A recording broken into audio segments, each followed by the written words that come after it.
I realized that it was a test. How committed am I out here? I'm getting on the bike every day and I'm doing the work. And yes, I have these amazing days where I feel strong and triumphant over each hill that I'm cresting. But then there's all these other days that I feel weak and like I kind of just want to, crawl in bed and have my mommy make me soup. And I kind of had to look at myself and say, you're stronger than this. You can keep going. Get better. And let's hit the road again. 10 years ago, artist and photographer Erin Azouz never thought that she would be biking 10,000 miles from Mexico to Patagonia. She was working for a design firm in New Mexico, and getting on a bike didn't sound that interesting to her. But when she met her now husband, Mehedi, on Tinder in 2015, things changed and fast. Mehedi convinced Erin to go on what turned out to be a life-altering journey through Mexico, Central, and South America. The bike trip profoundly shifted Erin's relationship with her work, her husband, and most importantly, with herself. I'm Shelby Stanger, and this is Wild Ideas Worth Living, an REI Co-op Studios production brought to you by Capital One. Biking from Mexico to Patagonia is an epic continental journey. When Erin first set out, she had no idea how long the trip would take. If she'd known the ride would last almost 2 years, she might not have gone. 2 years is a massive commitment, especially considering that Erin and Mehedi hadn't been together for very long. Erin Azouz, welcome to Wild Ideas Worth Living. We're excited to chat with you. Thank you. I'm excited to chat with you too. So I love interviewing badass females with like the most extreme wild ideas, which yours was to bike all of Latin America. Yes. So many questions. Yes. Why? Like when and why did you get this wild idea? So I have to give credit where it's due. My now husband, Mehedi, this was kind of his lifelong dream to get on a bike and ride all the way to Patagonia. And one of the things that I had always wanted to do was to travel in Latin America with my camera and a guitar and just kind of live the vagabond life for a while. Sounds amazing. And so I guess when we met, we really started to talk about different travel ideas, how we wanted to live our lives. And he went on his first long bike trip. It was about 3 weeks down the West Coast, Oregon and California, probably about 4 months or so after we had started seeing each other. And when he got home, he just had this just stoke about it. And it was like he was alive. And that was really attractive for sure. But it was also just really powerful to see the passion in him about traveling and being on his bike and feeling totally self-sufficient. And, he came home and was like, we got to do this together. It's so incredible. It's so freeing. There's just this sense of freedom about your day. You don't know where you're going to go, what you're going to do, what you're going to see, but it's amazing. And let's do it. What day did you leave? Like, when did you get this idea and when did you leave? Okay, so I guess the birth of the idea was in September of 2015. And our one-way plane ticket to Puerto Vallarta was on February 8th, 2016. So it was really very little time before we took off. And there was very little preparation. And in a way, kind of going in so blindly had its advantages because I think if we had done more preparation or decided, okay, a year from now we're going to do this thing, then, you kind of like come up with all of these reasons not to do it. Like, oh, this bike part isn't the right thing, or, I don't know, I'm really uncomfortable in my bike shorts and, maybe I need to find something different to make it work. You kind of just, if you don't have a lot of preparation, it is harder on the ground, but you adapt because you don't have any other choice. Yeah, you don't have the analysis paralysis. Speed is your friend when it comes to wild ideas. I totally agree. Yeah.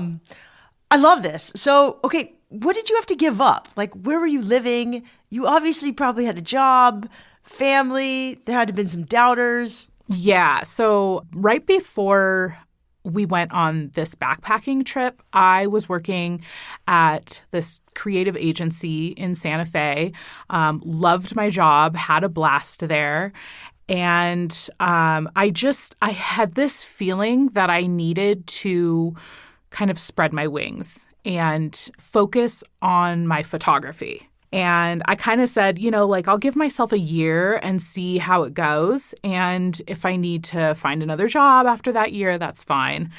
But I ended up hitting the road and, I've been just doing freelance work since. So it really worked out in that way. It was a huge leap of faith.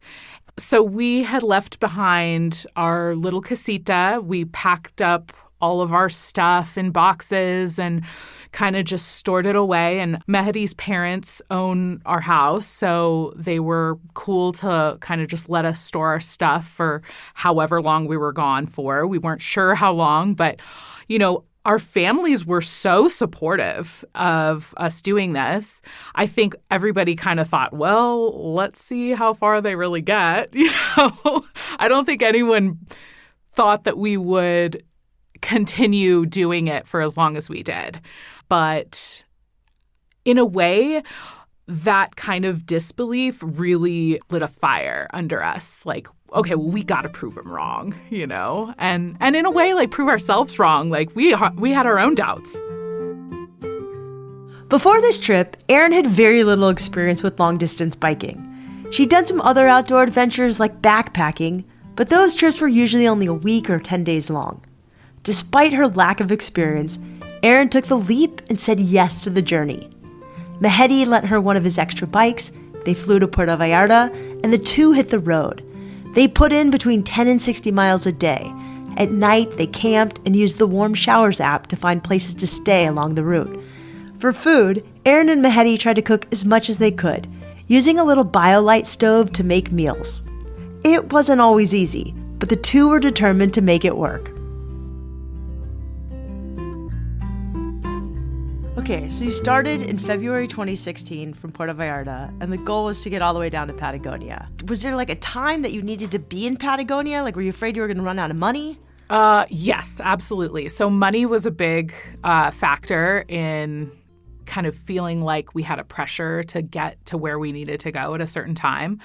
When we first started or right before we left, money was probably the biggest question mark for us. It was like, how are we going to do this? How are we going to get to where we really want to go? But, you just get creative. So what we did was, while we were on the road, we call it like the first trip, or the first half of the trip, Mexico to Peru, I had been posting a lot on Instagram. I had been keeping a blog, and we were kind of crowdfunding and be on the road for 2 weeks and really needed to stop somewhere and shower and kind of like dry out. We would, approach a hostel or a hotel or something and be like, can we take photos? Can we post in exchange for, a free night or two? And then my husband is a woodworker. He's actually incredibly talented, trained woodworker.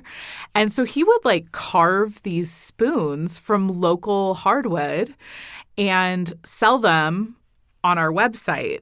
And also just like, he would be able to offer like handyman work for some of the places that we were staying.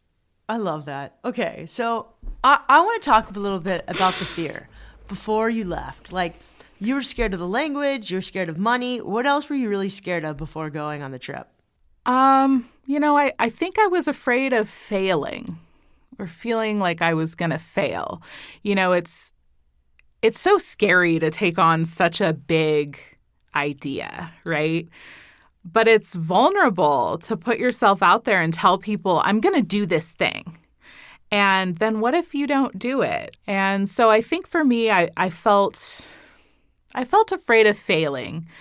And there were so many times that I really wanted to leave and, just get on the next flight home from the nearest city. So I had mentioned that it took us about 4 months to cycle through Mexico. And really, it was only half of Mexico because we started in central Mexico. In Puerto Vallarta, yeah. So, we spent the 4 months there. And in those 4 months, I had gotten sick 3 times. I had like some bacterial thing, typhoid thing, like stomach stuff. And the day we crossed the border into Guatemala, we were so happy. I mean, it was our first border crossing, right? After 4 months of cycling through Mexico.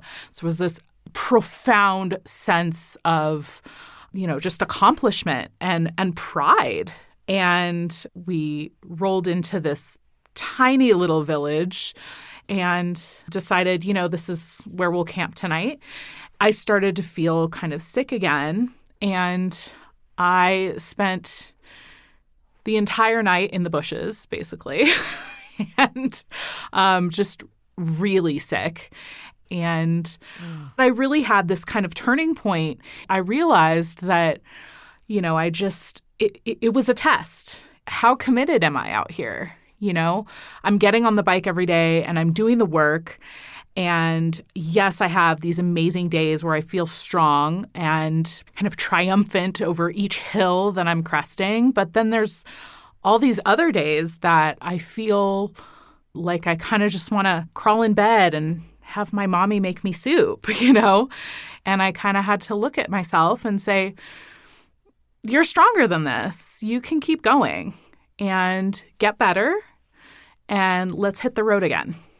So we took some time off in Guatemala, about 2 weeks, and I worked on my gut, a lot of probiotic stuff, and I felt so much better after a couple weeks that we hit the road, and we absolutely just nailed it through all of Central America. And I look back at that time, and I think that was the strongest that I felt in all of the time that we were cycling. And it was because I had this adversity to kind of challenge me and to ask myself if my heart was really in this. And in the end, it was.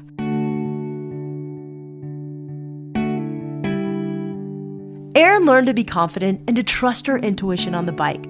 There were plenty of times, like throwing up in the bushes all night, where other people would have thrown in the towel. But Erin kept going, and it was worth it.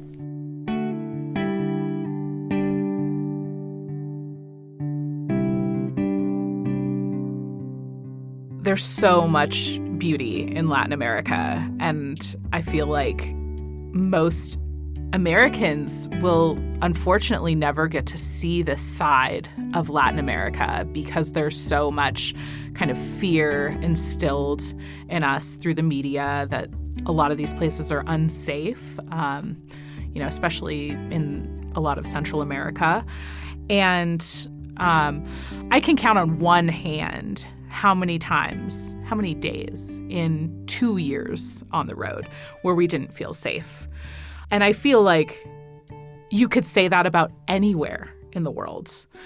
So definitely, there's so much profound beauty in Latin America, especially we really loved South America for its just vastness. And the Andes are incredible mountains. They're just so picturesque. They're colorful. We were really, really lucky to spend, a few weeks on this one route called the Peru Divide. And it took us just through some of these most remote and picturesque landscapes that we had ever seen. And it had to be, 14,000 feet or something, maybe higher. And we stopped. There were all these sheep on the side of the road and alpacas. And there was a shepherd who kind of, was watching us kind of come up the mountain. And so when we met him on the road, we stopped and just chatted with him for a little bit and got a photo. And, he told us about how these peaks that we were looking at, which were bare, he said, these used to be covered in ice year round. We had never seen them before. And just in the last, 30 or 40 years, they had melted. And now you can see these, gorgeous colors in the mountain that we never knew were under there. And, without really saying anything about it, we could kind of understand how he was talking about the world changing, our climate changing. And we had this really sweet and profound moment with this local just talking about his land and how it's changed since he's been alive. Wow, that sounds so special.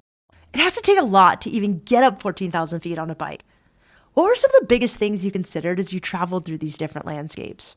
So we spent about 4 months in Mexico, 4 months in Central America, and then we spent, a total of, I guess it was 10 months in South America. But what ended up happening was that we hit the rainy season in Central America. And for the most part, it was okay. But by the time we got to Costa Rica and Panama, it was pouring on us every day. And so we had to wake up really early at 5 a.m. and hit the road at 5:30 just to make some miles before the storms would come in.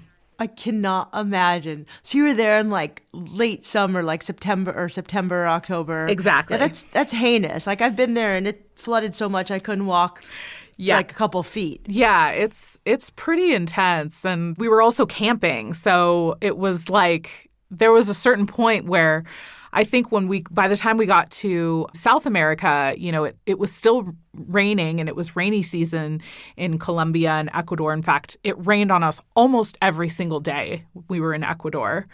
It was everything was soggy. Our shoes never dried out, and you can imagine the smell. I mean, it was just intense. But all of our stuff, my cameras, my lenses were foggy, and it was just we were getting it handed to us. We'll put it that way. So we ended up actually stopping the trip in northern Peru. My grandmother had passed away, and my mom really wanted me to come home, and we had $60 in our bank account by then. So we just, we kind of were okay, this is a good breaking point here, and we'll come back and we'll finish it.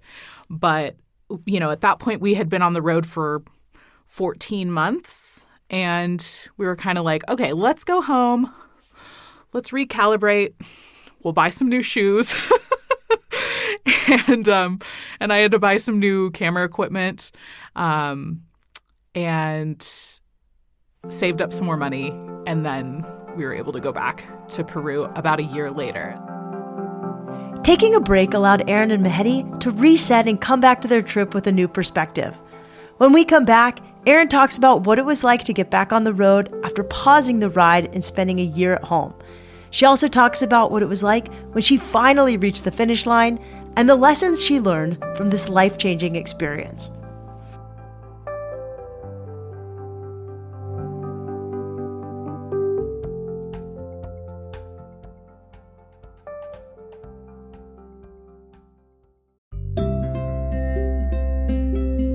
Here's a cool, wild idea. REI and Capital One have partnered to support the mission of creating a more equitable outdoors, something that's important to us at Wild Ideas and to you, our listeners. Through the REI Co-op MasterCard program, Capital One and REI donate $2 million every year to the REI Cooperative Action Fund. That donation supports more than 200 nonprofit organizations across the country working to create a more equitable outdoors for everyone. If you want to find local REI fund grantees in your community and learn more about the amazing work they're doing, check out the link in our show notes. And to learn more about the REI Co-op MasterCard program, go to rei.com/MasterCard-podcast. That's rei.com/MasterCard-podcast.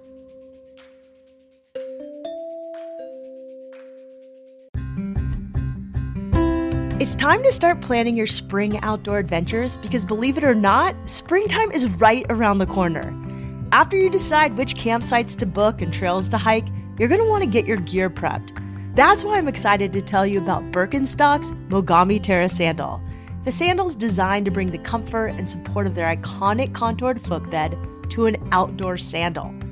The sandal also has their iconic adjustable dual straps and a hook and loop back strap to keep your foot feeling secure all day long. They're the perfect complement to your favorite trail and water adventures.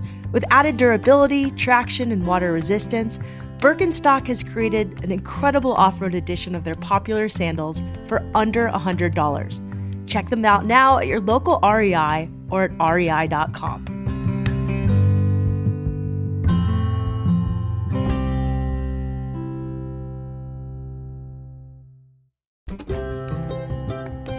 If you're looking to go on more adventures this year, I have something you're gonna love. Did you know that REI offers wholly immersive outdoor experiences where they manage all of the details? I'm talking bucket list vacations, like camping in Bryce Canyon or snowshoeing through Lake Tahoe. They'll even take you cycling through Alaska. REI organizes all of the accommodations and works with world-class guides to plan your outdoor adventure and make sure you're doing it safely. What I love most is that these trips cater to beginners and experts and are suitable for various groups, including families, women, and those under 35. That means that there's an adventure for everyone. With more than 100 trips from coast to coast, REI is sure to have a trip that will get you outside, learn new skills, and meet new friends for future adventures. And there's a bonus if you're an REI Co-op member. Members save an average of $400 on each trip they book and get a bunch of other benefits. If you're not a member yet, we'll share a link in the show notes so you can join today. Visit rei.com/adventures to find the itinerary for you. That's rei.com/adventures.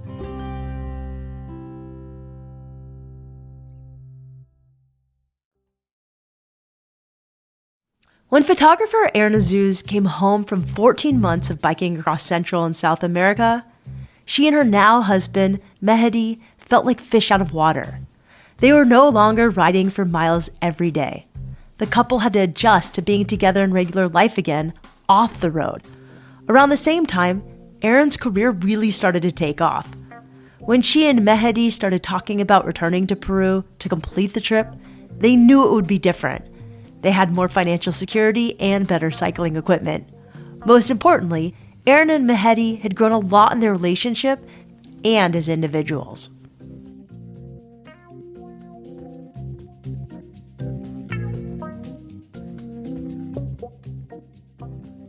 You came back from this year-long break and went back to Peru. So what were some of the main differences between the first and second legs of the trip? Yeah, it was very, very different. The second trip felt so much easier, despite the fact that the riding itself was much harder. So we were just more prepared. We had more money. So we would, rent an Airbnb for a week, and I would just knock out a whole week's worth of work, and then we would leave and go back on the road and be completely off the grid for a couple of weeks, and then we'd do the same thing in the next big city. So it felt a little bit more like normal life in a way, because we had a little bit more financial stability. And, it was a lot harder when we were really trying to not spend any money, camp as much as possible, find the cheapest hostel for just a shower. And I also felt like I had gone through such a transformation on the first trip that I wasn't questioning as much. I wasn't asking myself, am I going to make it? What am I doing out here? It was like, this is my journey, and I've accepted that, and I'm here, and I'm going to do it, and I'm going to finish it. So you biked 10,000 miles. What was it like when you finally made it to Patagonia? Well, so the whole time that we were on the road, I used to think about this transformation that was happening within me, that I could feel taking place every day. And one of the things I used to think about was who is going to be that person that rides into Patagonia? Like, who is that Erin? The answer is probably a surprising one. So in the last few months that we were in South America, I started to develop kind of a kink in my back. And I kept pushing through. And by then we were so close to the end. I didn't want to stop, even though I could feel something kind of serious happening in my back. And by the time we finished in Patagonia, I could no longer walk. Once I was separated from my bike, it became really clear that something pretty bad was going on. And so we finished in Patagonia probably about maybe 500, 600 miles shy of Ushuaia, which is actually the very, very bottom. It's where the road literally ends. So it was pretty anticlimactic, actually, after such a long journey. And I was in such severe pain. I had sciatica running through my right leg. And so we turned around and went home. And I ended up being just laid up for about 9 months before that pain went away.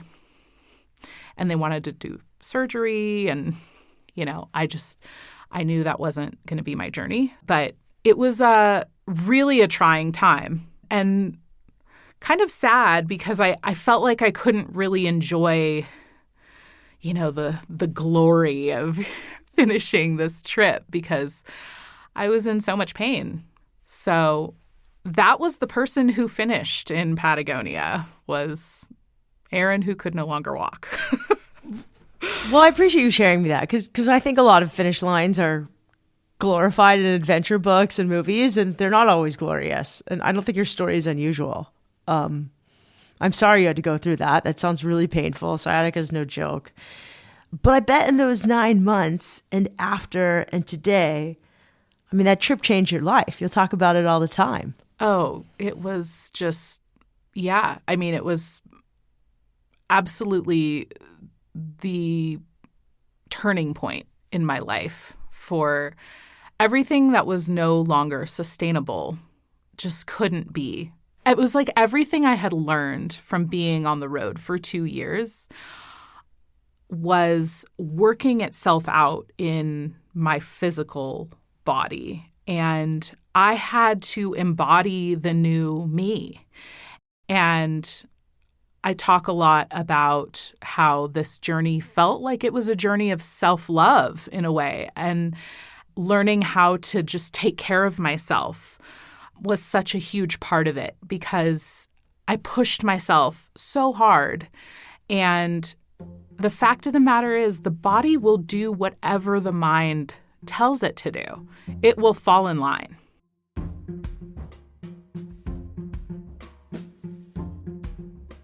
Would you be open to talking about the things that you decided to no longer carry into your life after Patagonia? Yeah.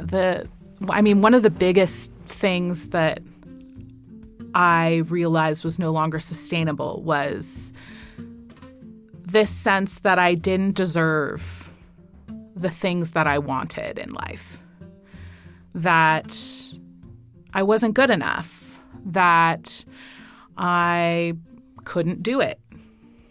And thankfully, I'm also very stubborn. And I think that stubbornness really pushed me at the beginning when I really, truly believed that I couldn't do it. I was just too stubborn to stop. And I remember there were many days where I would look at my husband and I would say, I can't do this. I cannot do this. And he would look at me and he would say, Erin, you are doing it. You're doing it. Look at where we started and look at where we are now. You are actually doing it. And he was so right. It was like I was my own worst enemy out there. And I had to just let all of that go, because you can't finish a journey like this and believe that anymore. Yeah, it sounds like self-love had been like the best tool in your toolbox that you discovered along this journey, which is beautiful. Any advice for someone who wants to go out and pursue a wild idea or bike down to Patagonia? Oh, wow. Yeah, I would just say you need less than what you think you need. We always overpack, right? Whether it's a bike trip or, a trip to Europe or a weekend away, right? So don't let what you don't have come in the way of doing the thing. We can kind of just forget what the point is of doing these wild things, right? And we can make it be about, well, I don't really have the right bike, or I don't really have, the right tools. Well, you know what? You're going to find them. And sometimes they'll come from unexpected places. And you'd really be surprised by how receptive the world is when you're committed to your idea and making it happen pretty much at any cost. Just because I'm a sucker for love, I have to update you on Erin and Mehedi's life after this trip. Erin says that everything they went through on this bike ride set them up for a beautiful relationship. The two got married in 2020, they have a child together, and at the time of this interview, Erin was pregnant with baby number 2. It's no surprise that someday when the kids are a little older, the two hope to take their whole family on more adventures like this one. If you want to learn more about Erin, check out her Instagram, at Erin Azouz. That's ERINAZOUZ. Her photography is stunning. There you'll also find a link to her online shop. If you liked this episode, you might also like our interview with David Sacker, who biked from Alaska to Argentina, or our episode with Jerry Hall, who biked from Alaska to Mexico. You can find links to both of these episodes in our show notes. Wild Ideas Worth Living is part of the REI Podcast Network. It's hosted by me, Shelby Stanger, produced by Annie Fassler, Sylvia Thomas, and Sam Pierce-Nitzberg of Puddle Creative. Our senior producers are Jenny Barber and Hannah Boyd. Our executive producers are Paolo Motola and Joe Crosby. As always, we love it when you follow the show, take time to rate it, and write a review wherever you listen. And remember, some of the best adventures happen when you follow your wildest ideas.